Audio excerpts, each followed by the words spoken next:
우리가 지난 시간에는 제가 말씀을 나눌 때에 느헤미야를 계속 묵상하는 가운데 앞서 3장 말씀에서 많은 이름들이 언급되고 있는 것을 살펴보았습니다.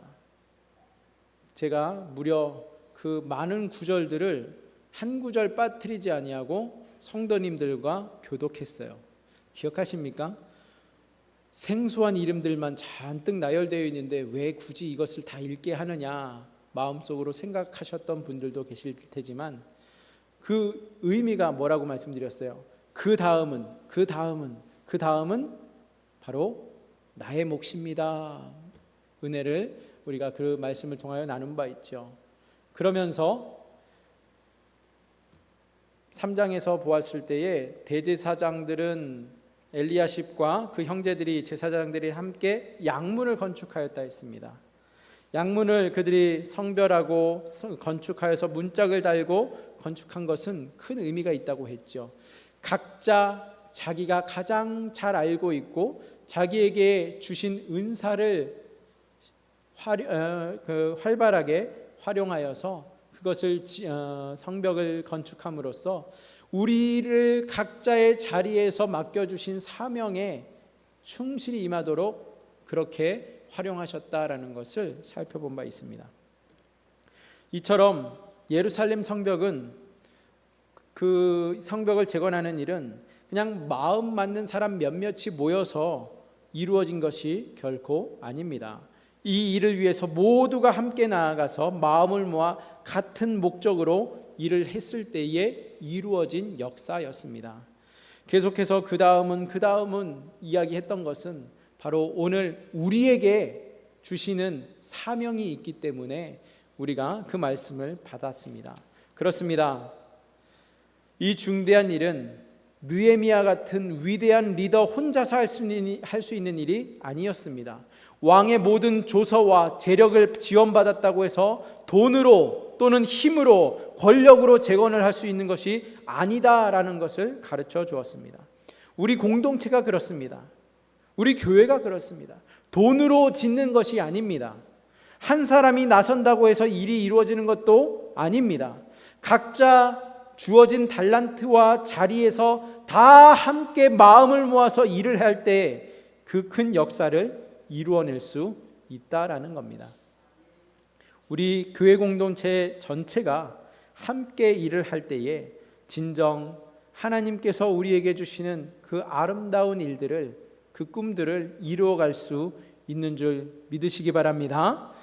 하지만 오늘 본문대로 우리가 읽어가다 보면 우리가 힘을 합해서 마음을 합해서 일을 하기 시작합니다. 역사를 시작했습니다. 그런데 하나님을 위한 일이고 하나님께서 기뻐하시는 일이라 할지라도 일을 시작하니까 모든 것이 순조롭게 진행됩니까? 그렇지 않습니다. 오히려 우리가 하나 되어서 해보자, 일어나자, 건축하자 하면서 성벽 재건을 시작하니까 어떠한 일이 일어납니까? 방해가 일어납니다. 적들은 다양한 방법으로 우리를 방해합니다. 오늘 본문에 들어와서 1절부터 3절 말씀이 그 내용인데요. 산발랏과 도비아가 성벽 재건을 하는 유다 백성을 바라보면서 비웃는 모습이 소개되고 있습니다. 뭐라고 비아냥거리는지 살펴보실까요? 제일 먼저 유다 백성을 뭐라고 부릅니까? 미약한 유다 사람들아, 미약한 유다 사람들이라 라고 부릅니다. 아무 힘도 없고 능력도 없는, 아무것도 할 수 없는 너희가 아니냐 하면서 그들을 깎아내리고 있습니다. 또 두 번째로는요, 아무 힘도 없는 너희가 도대체 하는 일이 무엇이냐. 지금 성벽을 그 막 땀 흘려가면서 재건하고 있는 유다 백성들을 향해서요, 옆에서 잘한다 잘한다 박수 쳐줘도 모자랄 판에 뭐라고 말합니까? 야, 너네가 뭘 할 수 있어? 너네 하고 있는 게 도대체 뭐냐? 당장 그만둬라. 괜히 힘 빼지 마라 이 말입니다. 스스로 어떻게 좀 버텨보겠다 이 말이냐? 제사를 드리려고 그러느냐? 예배를 드리겠다고 지금 하는 게 예배 드리겠다고 하는 거냐? 하루에 이 일을 마칠 생각이냐? 너네 생각처럼 이 일이 그렇게 금방 끝날 것 같으니? 우리가 그냥 가만히 지켜만 보고 있을 것 같아? 이러한 비아냥거리는 소리와 협박과 위협을 그들에게 가하고 있습니다. 심지어 그들이 지금 열심히 짓고 있는 상황을 보면서요, 야, 너네가 지금 불탄 돌을 그 흙무더기에서 다시 일으키려고 하느냐? 다 깨지고 쓸모없는 그런 부실한 자재로 뭘 할 수 있다고 하는 거냐? 너네 그렇게 수고해봐야 아무 소용없다, 이 말입니다. 그러면서 3절에 이 도비아는 뭐라고 도발합니까? 여우가 올라가도 곧 무너지게 생긴 돌성벽이다. 그 가벼운 여우 한 마리가 사뿐히 올라가기만 해도 와르르 무너질 것 같다라고 비웃고 있는 것입니다. 무슨 말입니까? 이 무려 7가지 도발입니다. 그런데 이거를 한마디로 요약하면은요, 이들이 하는 말은 뭐냐면 그냥 다 집어치워라. 괜한 데 힘쓰지 말고 그냥 내비둬, 이 말입니다. 이처럼 우리가 하나가 되어서 무슨 중요한 일을 하려고 할 때에 방해가 있습니까, 없습니까? 있다라는 말입니다. 온갖 비난과 조롱의 비웃음이 우리를 공격하게 됩니다. 그런데 하나님의 역사를 이루어가는 믿음의 사람은요, 이 순간 이 외부의 비난에 절대로 흔들리지 말아야 합니다. 그런데 지금 여러분 생각해 보세요. 이 유다 백성이 느헤미야를 필두로 하여서 이 성벽을 재건하려고 하니까 주변 사마리아 총독부를 비롯하여서 많은 주변 이웃들이 그들을 방해하면서 이렇게 공격해 왔는데, 그냥 과연 이 유다 백성에게 하는 소리로만 들리십니까? 여러분, 우리가 뭔가 마음을 정하고 마음을 모아서 교회를 위해서, 하나님 나라를 위하여서, 아니 우리 무너진 가정의 그 영적 재단을 다시 세워보겠다고, 나의 쓰러진 그 주일 성수와 또 기도 생활과 말씀 생활을 다시 한번 회복해 보겠노라고 마음을 이렇게 결단하고 굳게 다지고서 시도하려고 하니까 옆에서 막 박수 쳐주면서 격려해 줍니까?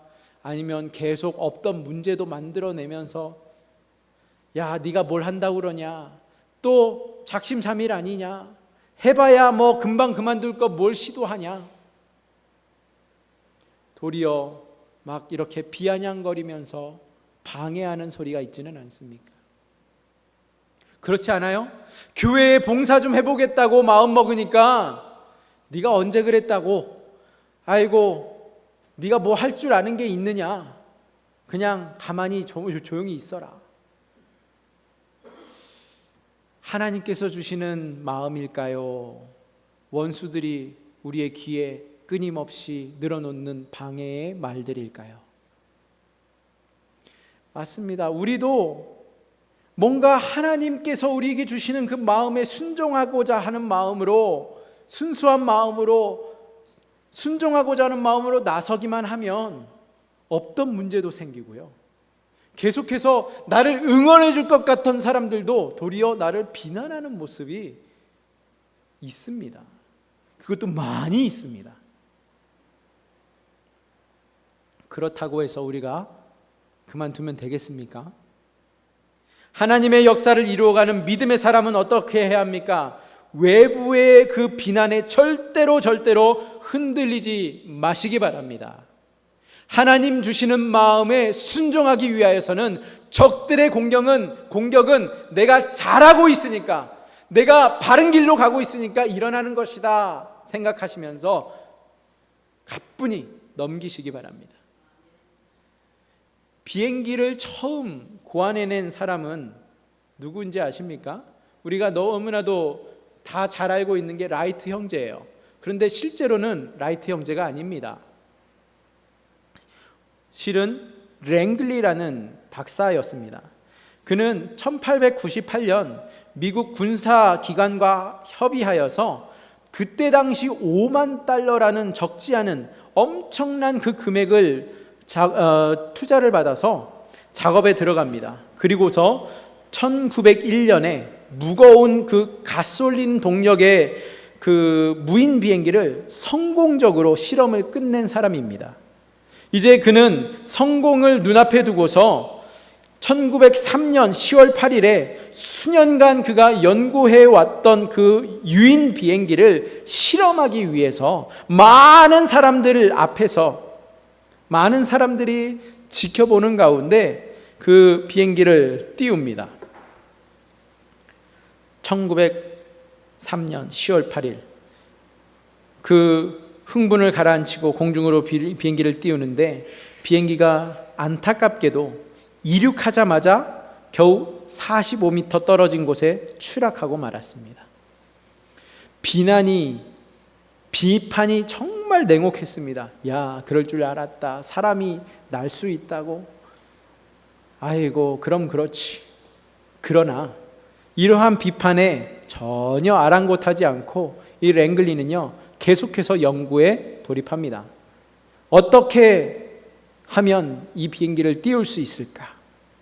그리고서 8주 뒤, 2달 뒤에 그 해 12월 초에 다시 그의 동료 찰스 맨리라는 사람과 함께 비행 시도를 준비했습니다. 비행기 조종석인 에어드로롬을 수정했습니다. 그리고서 그 날에 모든 언론들이 지켜보는 가운데 비행기를 띄웁니다. 그런데 이번에는 비행기가 이륙하기도 전에 날개를 받치고 있던 그 케이블이 끊어지면서 다시 강물 아래로 그냥 곤두박질하고 말았습니다. 그러자 기다렸다는 듯이 마치 하이에나가 덤벼드는 것처럼 언론들은요, 잔인한 비판을 하기 시작합니다. 랭글리의 비행 시도는 랭글리의 바보짓이다라고 불리었고요.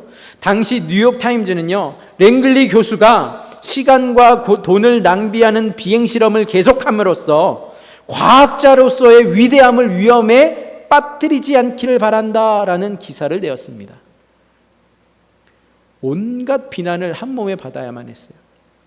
그러자 그 야심차게 준비하던 랭글리도요, 결국에 포기하고 맙니다. 더 이상 그 비난을 받아내기 버거웠던 겁니다.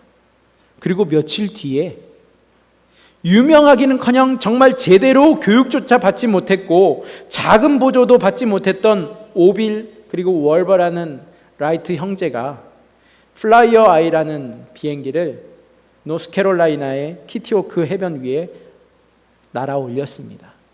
그래서 오늘날 우리는 비행기 하면 비행기 시조를 누구로 생각해요?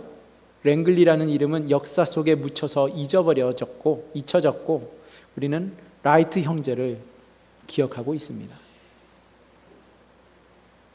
비난 앞에 우리가 포기하면, 낙심하여 그 일을 중단하면 우리는 역사를 이뤄낼 수 없습니다. 4장 1절 말씀, 산발랏이 우리가 성을 건축한다 함을 듣고 크게 분노하여 유다 사람들을 비웃었다 했습니다. 여기서 산발랏이 누구냐면 사마리아의 통치자입니다. 사마리아의 총독이에요. 사마리아의 총독으로서 유다가 다시 힘을 기르고 재건된다는 것은요, 그리 반갑지만은 않은 일이었습니다. 그렇기 때문에 이 산발랏은 주변 국가 지도자들을 불러 모아놓고서 함께 이 유다의 성벽 재건하는 그 역사를 중단시키고자 하는 의도를 가지고 방해를 놓습니다. 그러면서 그가 사용한 계략은 다음과 같습니다.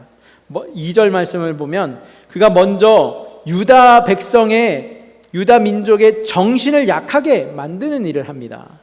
이 미약한 유다 사람들이 하는 일이 무엇인가? 미약한 사람들, 아무것도 할 수 없는 사람들, 자신들의 힘이 스스로 빠지게 하기 위하여서 그들을 이렇게 비난하고 있는 것입니다.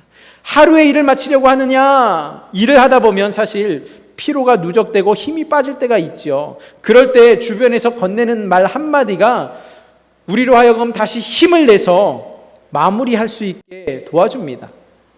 그러나 실컷 일하고 지친 사람에게 오히려 야, 네가 한 거 그게 제대로 한 거냐?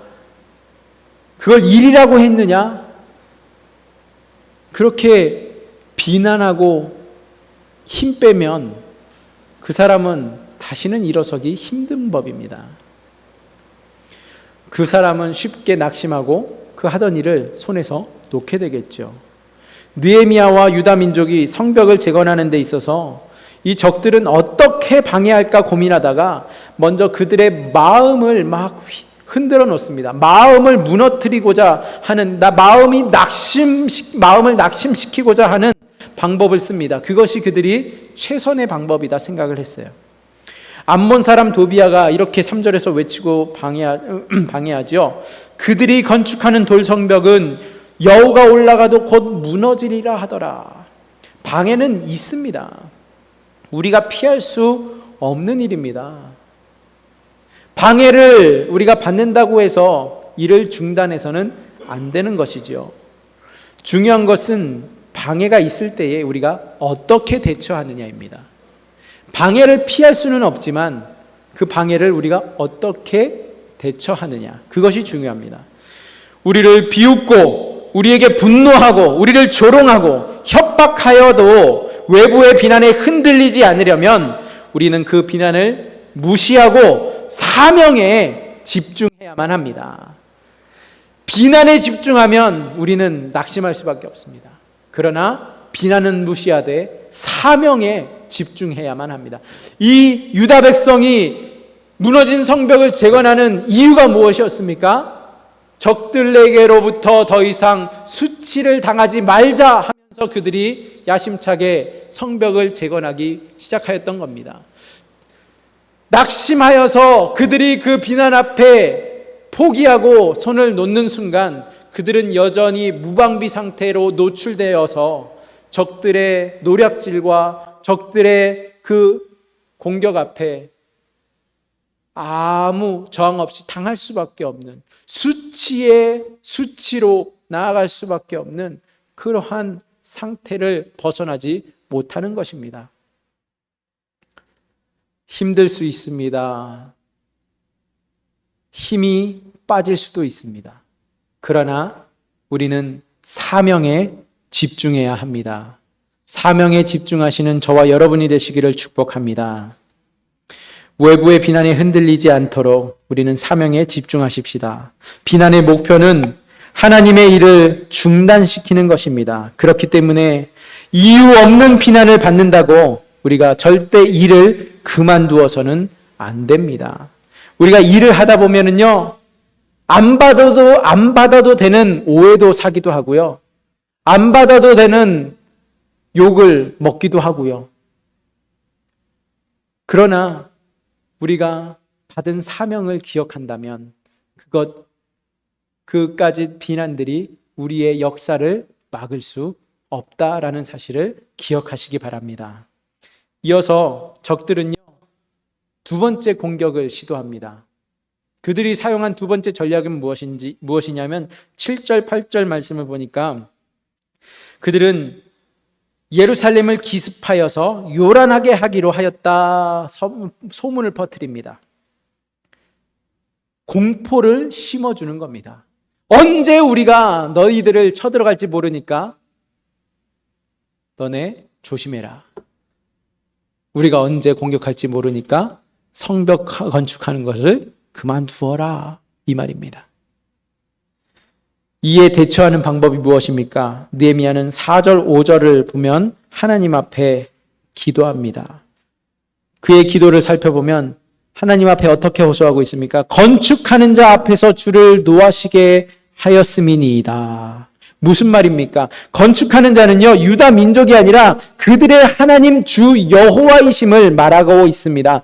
적들이 경록해하게 하는 그 행동은 결국에 유다 백성을 괴롭히는 것 같아 보이지만 이 상황 앞에 경노하시는 분은 하나님이십니다. 그들의 행동은 결국 주님을 노하시게 하는 일이다라는 겁니다. 그렇습니다. 우리를 통해 일하시는 분이 바로 주님이시기 때문에 우리는 그 어떠한 방해와 적의 공격 속에서도 늘 당당할 수 있고 궁극적인 그 승리에 감격하며 싸울 수 있는 것입니다. 6절에 굉장히 의미 있는 중요한 말씀이 기록되어 있어요. 6절 말씀 함께 읽어보실까요? 6절 말씀입니다. 시작. 전부가 연결되고, 이에 우리가 성을 건축하여 전부가 연결되고 높이가 절반에 이르렀으니 이는 백성이 마음 들여 일을 하였음이니라. 아멘. 이는 백성이 마음 들여 일을 하였음이니라. 마음을 모아서 그들이 일을 할 때에 벌써 성벽이 어디까지요? 절반까지 올라왔어요. 절반까지 쌓았어요. 온갖 방해와 공격 앞에서도 이들이 마음을 합하여서 일하니까 절반까지 올라왔습니다. 그런데 이 허물어진 틈이 메워지고 그 연결되려면 우리가 이렇게 마음을 모으는 것이 중요합니다. 이렇게 마음을 모아서 일을 하는데 끝까지 마음이 모아져서 완공이 되면 너무 좋겠지만 안타깝게도 이들이 이 지금 10절, 6절 말씀에 이렇게 고백하였던 유다 백성이 10절에 가서는요, 또 완전 정반대되는 이야기를 하고 있습니다. 10절 말씀 함께 보실까요? 10절 말씀 함께 보십니다. 시작. 유다 사람들은 이르기를 흙무더기가 아직도 많거늘 짐을 나르는 자의 힘이 다 빠졌으니 우리가 성을 건축하지 못하리라 하고. 누가 이야기합니까? 유다 사람들이 이야기하고 있어요. 지금 앞에 6절에서는 우리가 절반까지 마음을 모으니까 이게 가능하구나. 그들이 그렇게 외쳤던 사람들인데 10절에 가서는 아직도 많이 남았고 우리의 힘은 다 빠졌으니 우리가 절대 이거를 끝내지 못하겠구나 하는 탄식이 기록되어 있습니다. 무엇이 변화했습니까?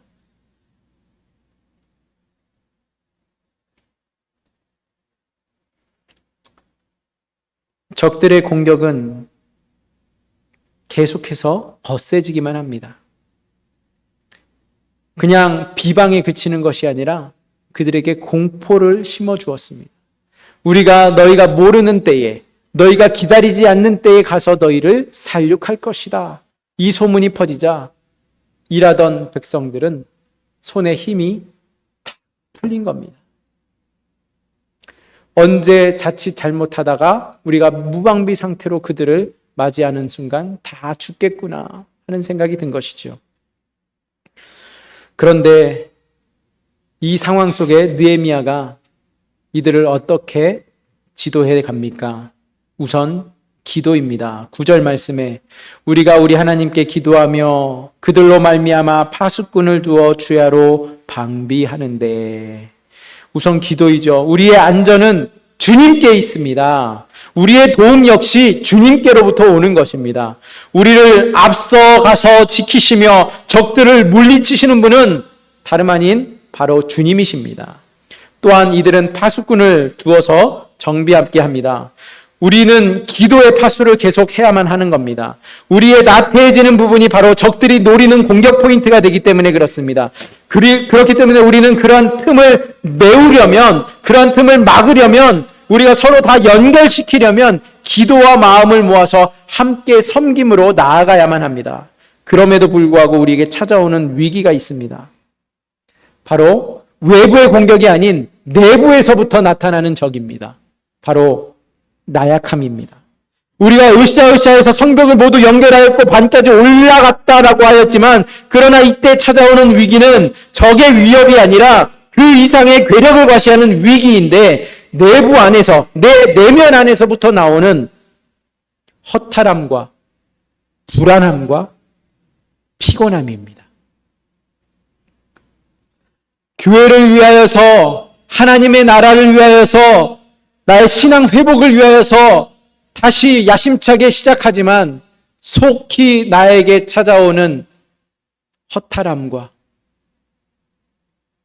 불안함과 또 그 피곤함은 나로 하여금 포기해야 되겠다, 우리가 이것을 결코 끝내지 못하겠구나 하는 자포자기하는 결과로 우리를 몰아낸다는 것입니다. 무슨 차이입니까? 주님이 하시라고 하는 일, 주님이 하시는 일, 주님께서 하신다라고 믿고 하는 일은, 그렇게 믿고 나아갈 때 믿음의 눈으로 바라볼 때에는 우리가 기꺼이 감당할 수 있는 일입니다.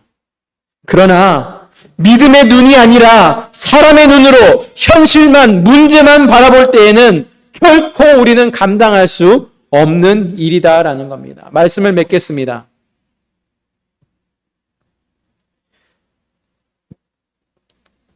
흙무더기가 아직도 많다. 집 나르는 자의 힘이 다 빠졌다. 우리는 이 성을 건축하지 못할 것이다 라는 생각이 들 때마다 우리는 어떻게 해야겠습니까? 14절 말씀 함께 읽고 마치겠습니다. 14절 말씀, 느헤미야는 백성들을 모아놓고 이렇게 말합니다. 14절입니다. 시작. 내가 돌아본 후에 일어나서 귀족들과 민장들과 남은 백성에게 말하기를, 너희는 그들을 두려워하지 말고 지극히 크시고 두려우신 주를 기억하고 너의 형제와 자녀와 아내와 집을 위하여 싸우라 하였느니라. 아멘. 우리는 두려워할 대상이 적들이 아니고 언제 쳐들어올 저 무서운 사람들이 아니고 진정 우리가 두려워해야 할 분은 하나님이시다.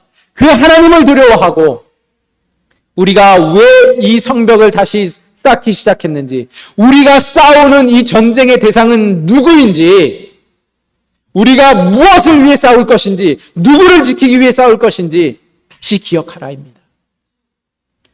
우리에게 주어진 이 사명, 이 공동체를 지키기 위하여 우리는 다시 한번 힘을 내야 합니다.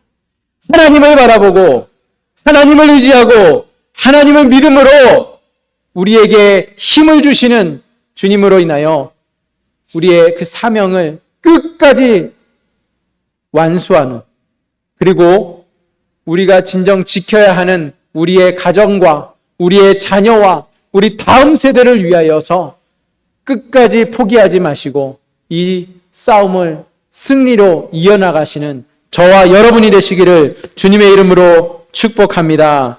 다시 일어나서 성벽 재건에 힘을 내어 박차를 가하는 저와 여러분이 되시기를 주님의 이름으로 축복합니다. 하나님 감사합니다. 오늘 느헤미야 4장 말씀 속에 우리에게 주시는 말씀이 잘하고 있을 때, 하나님이 기뻐하시는 일에 순종하며 나아가고 있을 때 우리의 마음을 송두리째 흔들며 낙심하게 하는 적들의 방해가 있음을 보았습니다. 방해가 있다고 하여서, 비난과 또한 모함이 있다고 하여서 하나님 내 손에 찾아오는 허탈함과 또 불안과 피곤함이 나를 엄습한다고 하여서 하나님 적의 속삭임에 넘어가지 말게 하시고 오직 진정 우리가 두려워해야 할 하나님만을 두려워하는 가운데